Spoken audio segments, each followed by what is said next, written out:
I set the birthday cake down on the table without saying a word. 70 candles. My daughter-in-law had counted them herself, made a show of it, laughing with her mother about how it took 3 boxes. 70 candles on a white cake with buttercream roses, and I stood there looking at them while my son put his arm around his wife and smiled at me like he was proud of something. I'd worked 31 years at the county assessor's office. 31 years of showing up early, leaving late, eating lunch at my desk, because there was always one more file, one more parcel map, one more appeal to process. I retired at 63 with a pension, a modest 401ing, and the kind of deep, bone-level tiredness that doesn't go away after a week of sleeping in. My wife, Loretta, she passed 8 years before that retirement, breast cancer, 18 months from diagnosis to the end. She always said I worked too hard. She was right. I worked too hard, and she died, and I was left with a house that was too quiet and a son who called on Sundays when he remembered. My son's name is Neil. He's 38 now. He married a woman named Gwendolyn. Gwen, she insisted, always Gwen, about 6 years ago. I gave a toast at the wedding. I meant every word of it. I said I was grateful to have a daughter, that I hoped they'd build something beautiful together. I cried a little. Loretta would have cried more. For the first 2 years, things were fine. They lived 40 minutes away, came to Christmas, called occasionally. Gwen was pleasant enough. A little guarded, maybe. The kind of person who always seemed to be calculating something behind her eyes. But I told myself I was projecting, that I was a lonely old man reading too much into a smile. Then Neil lost his job. He'd been in pharmaceutical sales, good territory, good income. The company restructured, that word, restructured, which means they looked at a spreadsheet and decided some people cost more than they were worth. And Neil was out. He was home for 3 months before he told me. I found out because he mentioned it in passing, the way you mentioned that the weather's been strange. He said it casually, like he expected me to already know. Maybe he thought Gwen had told me. Maybe neither of them wanted to say it directly. When I drove over to see him, he looked hollowed out. Not devastated. Neil isn't the dramatic type, but smaller, like something had been let out of him. I sat at their kitchen table and drank the coffee Gwen made and didn't push. I just listened. By the end of that visit, I'd offered to help with 2 months of their mortgage while he found something new. I didn't make a thing of it. I wrote the check before I left, handed it to Neil at the door, said, "Don't worry about it." He said, "Thanks, Dad." Gwen, from the kitchen, said nothing. 2 months turned into 4, 4 into 8. I kept writing the checks because the alternative was watching my son lose his house, and I couldn't do that. In that time, he found some freelance work, nothing steady, and Gwen's income covered their basics. She worked in hospital administration, decent salary. But the mortgage was mine to carry, apparently. Nobody said that out loud. It was just understood. I want to be clear about something. I didn't help because I was afraid of them, or because I felt guilty about something. I helped because he was my son, and I loved him, and that's what fathers do. I would have done the same thing for a stranger, honestly. That's just who I am. Loretta used to say I'd give away my last dollar, and then apologize for not having more. The trouble started small, the way it always does. It was a Tuesday night. I remember because I was watching the news, something I only do on Tuesdays since the weekend broadcasts make me anxious, and Neil called to say they'd found a place. Not his own place. My place. Or rather, a room in my house. He asked if Gwen and he could stay with me for a while, just until he got back on his feet, just a few months, nothing permanent. My house has 3 bedrooms. I live alone. I said yes. They arrived on a Saturday with 2 moving trucks. I want to say that again because I think it deserves emphasis. 2 trucks. For a temporary stay. I helped carry boxes for 4 hours and didn't say a word about it. I made spaghetti that night, and the 3 of us sat at the kitchen table, and Neil said, "This is great, Dad. Thanks." And Gwen scrolled her phone through most of dinner. That was 18 months ago. They had not left. In 18 months, I had paid their portion of the utilities, because they didn't offer, bought the groceries most weeks, because I was the one home during the day, and quietly adjusted my entire life around 2 people who had turned my retirement into something that looked more like running a bed and breakfast, with no guests who checked out. I'd been good about it, patient. I told myself they were going through a hard time. I told myself Neil was trying, and he was, I think. He got a part-time position eventually, a couple of days a week at a logistics company, nothing close to what he'd made before. Gwen picked up extra shifts. They were getting by. But leaving, the subject never came up. I waited for them to bring it up and they never did. And then came my 70th birthday. Gwen planned the dinner. That should have told me something. She cooked, set the table, bought the cake, invited her own parents. Her father, a retired contractor named something I won't bother with, and her mother, a woman with very strong opinions about the correct way to load a dishwasher, and my sister, who drove 2 hours and seemed confused about why we were celebrating in my own kitchen. It felt less like a party and more like a staging. After dinner, after the cake, after the candles and the off-key singing, Gwen's father cleared his throat. He does this thing where he makes a sound like he's about to say something very important, like he's preparing an announcement, and everyone goes quiet. He'd done it at the wedding, too, right before a toast that lasted 11 minutes. He cleared his throat and said, "We wanted to talk about something, as a family." My sister looked at me. I looked at my hands. What followed was a presentation. I don't know what else to call it. Gwen had brought a folder, an actual manila folder, with printed pages inside. She set it on the table next to the birthday cake. Neil looked at the folder and then looked away, at the window, at something outside that apparently required his complete attention. The proposal, as Gwen explained it in a voice that was very careful and very measured, was this. They would like to purchase a home. They had found a property. It needed some work, but it was a good investment, and they were ready to take this step. The issue was the down payment and closing costs. Together, these came to a little over $68,000. They were asking me to provide it, not as a loan. That word was never used. What Gwen said was, "We were hoping you could help us get established, as an investment in your son's future." Her father nodded. Her mother looked at me with an expression I can only describe as expectant. I said, "Can I see the folder?" Gwen pushed it across the table. I looked at the pages inside. There were printouts from a real estate website, some numbers that didn't quite add up. The mortgage calculation on page 3 didn't account for property tax, which in this county runs about 2.5%, and a handwritten note at the back that listed what they called shared expenses going forward. My portion was highlighted in yellow. It included a number that represented my continued contribution to their household costs, presumably to continue after I handed over the $68,000. I set the folder down. Everyone was looking at me. I said, "This is quite a birthday present." Gwen's father laughed, a little too quickly. I asked Neil directly. I turned to him. I made him look at me. I asked if this was something he wanted. Not something Gwen wanted, not something her parents thought was a good idea. What did he want? He said, "I think it's a good plan, Dad." That was when I understood. Not because of what he said, but because of how he said it. Flat, rehearsed, like a line he'd run through enough times that it had lost its meaning. My son, the kid who used to drag me outside to look at clouds because he thought one looked like a submarine, was sitting across from me on my birthday reading from a script someone else had written. I excused myself. I told them I needed to use the restroom. I walked down the hall, past the bedroom where my grandson's photograph still sits on the dresser. Neil was a sweet-looking kid, all ears and oversized teeth, the way boys are at 9 or 10, past the room I'd turned into an office years ago that was now full of their boxes. And I sat on the edge of the bathtub for probably 4 minutes. I wasn't upset. That's not the right word. I was clear. That particular kind of clarity that only comes when something finally matches the shape of what you'd quietly suspected for a long time.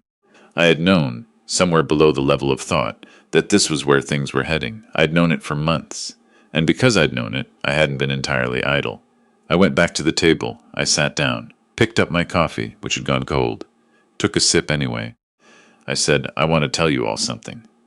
The room got quiet in the way rooms do when something is about to shift. I said, "A few months ago I started working with a financial advisor and an attorney.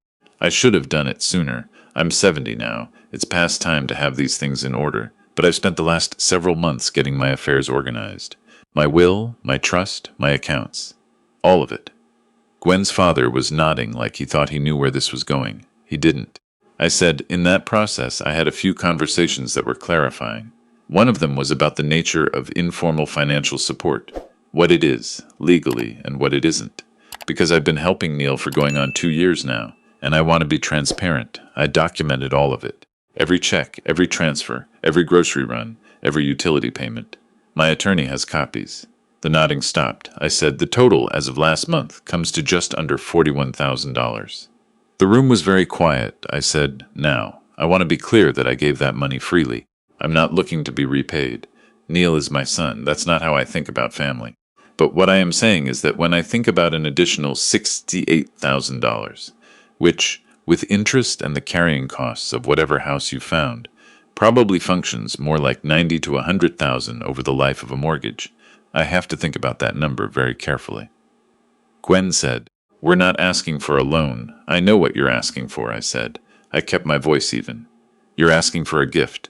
$68,000, no strings, no repayment, framed as an investment in my son's future." I looked at the folder.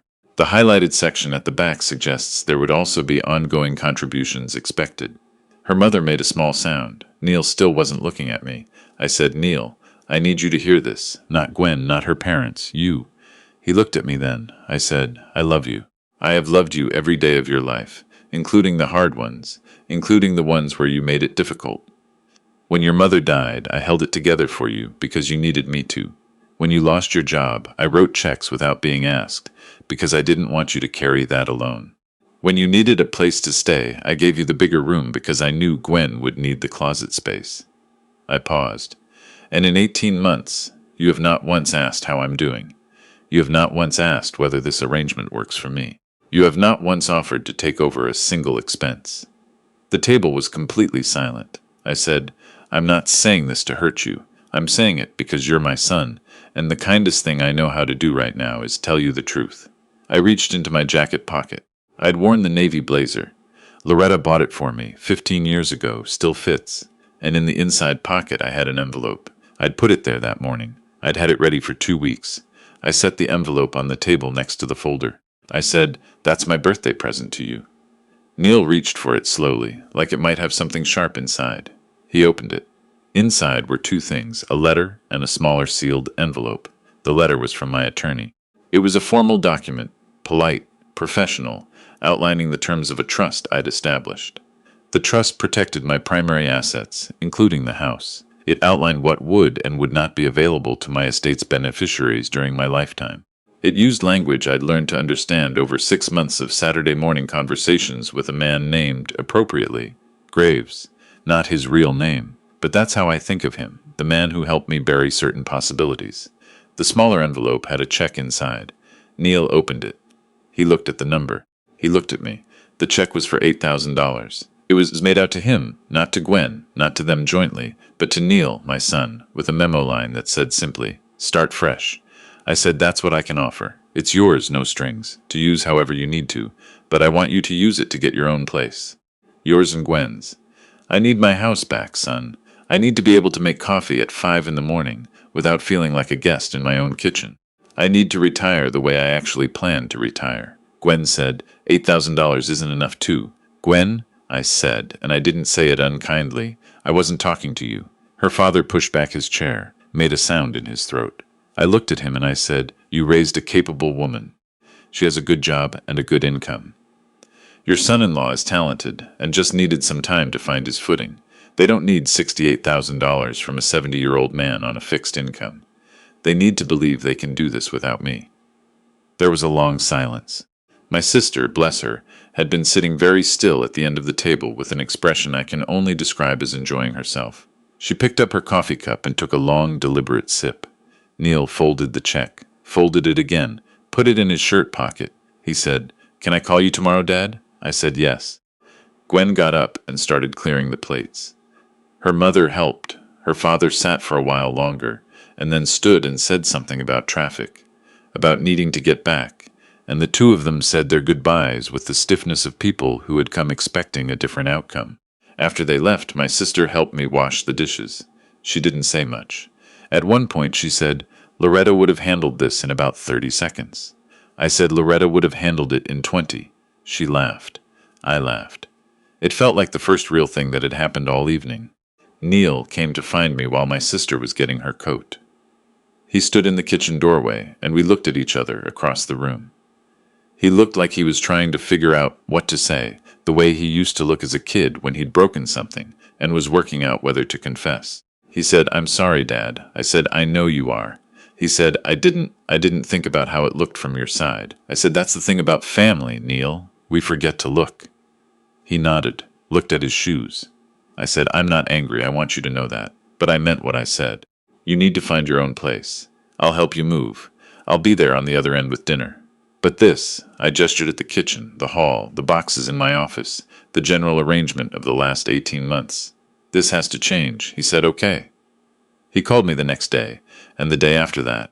We talked more in those 2 weeks than we had in the previous 2 years, which I suppose was the silver lining of the whole thing, if you can call it that. They found an apartment, small, in a complex about 20 minutes from me.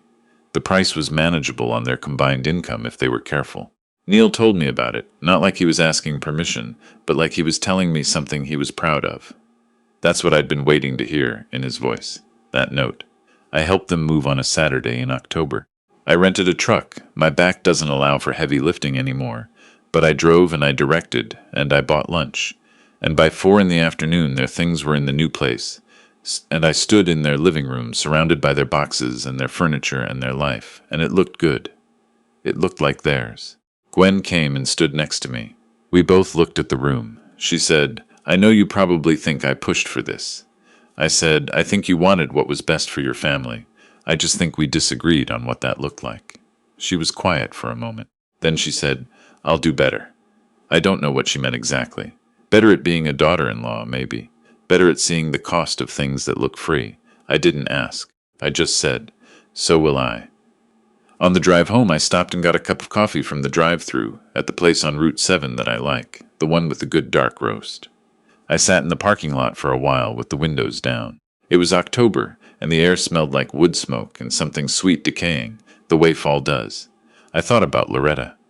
I think about her most days, but in quiet moments especially. I thought about what she would have said about all of this, not the conflict, not the money, but this moment, the parking lot, the coffee, the October air. She would have said, go home, sit on the porch, listen to it be quiet for a while. That's what I did. I drove home. I made another pot of coffee, the real kind, not the drive-through stuff. I sat on the porch in the navy blazer until the sun went down. The house was quiet in a way it hadn't been in 18 months. My own particular quiet, the kind that belongs to me. I'm not going to tell you it was all fine after that. Neil and I are still working some things out. There are conversations we haven't had yet, things that were said at that birthday dinner, or not said, that sit between us in a way that's going to take time. But he calls now, regularly, and not just on Sundays. He came over last week, and we watched the game and ordered pizza and didn't talk about money or the house or any of it, just the game. That was enough.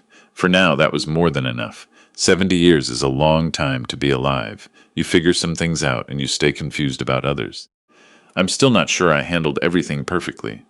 There's a version of this story where I spoke up sooner, where I drew lines earlier, where I didn't let 18 months of quiet resentment build until it needed a birthday dinner to detonate. I own that. I could have done better too.